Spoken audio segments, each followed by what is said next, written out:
ఇక Kadapa central jail నుంచి విడుదలయ్యారు పరిటాల రవి హత్య కేసు నిందితులు.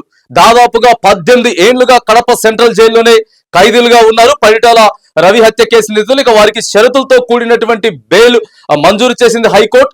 ఈ రోజు కడప సెంట్రల్ జైల్ కి వచ్చినటువంటి మరి బెయిల్ ఆర్డర్ కాపీ. దీంతో A3 గా ఉన్నటువంటి పాండునారాయణ, A4 గా ఉన్నటువంటి రేఖమయ్య, A5 గా ఉన్నటువంటి రంగనాయకులు, A6 గా ఉన్నటువంటి వడ్డే కొండ, A8 గా ఉన్నటువంటి ఓబిరెడ్డి జైలు నుంచి మరి ఈ రోజు రిలీజ్ అవడం అయితే జరిగింది.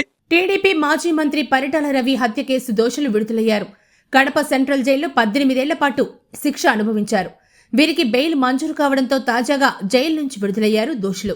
నారాయణ రెడ్డి, ఓబిరెడ్డి, రంగనాయకులు, వడ్డే కొండ కడప సెంట్రల్ జైలు నుంచి విడుదలయ్యారు. మరో దోషి రేఖమయ్య విశాఖ జైలు నుంచి విడుదల కానున్నారు. కాగా 2005 జనవరి 24 అనంతపురం టీడీపీ జిల్లా కార్యాలయంలో పరిటాల రవి హత్యకు గురయ్యారు. కార్యకర్తలతో సమావేశంలో ఉండగానే ఆయనపై మొద్దుసీను, రేఖమయ్య, నారాయణ రెడ్డి కాల్పులు జరిపారు. ఓబిరెడ్డి, రంగనాయకులు, వడ్డే కొండ తదితరులు పార్టీ కార్యాలయం బయట బాంబులేసి కార్యకర్తలను భయభ్రాంతులకు గురిచేశారు. కాల్పుల్లో పరిటాల రవితో పాటు ఆయన గన్మెన్ ధర్మవరానికి చెందిన ఆయన అనుచరుడు మృతి చెందారు. ఈ హత్య కేసులో 16 మందిని నిందితులుగా చేర్చగా కోర్టు 4 నిర్దోషులుగా ప్రకటించింది. దీంతో మిగిలిన 12 మందిలో ఒకరు రామ్మోహన్ రెడ్డి అప్రూవల్గా మారారు.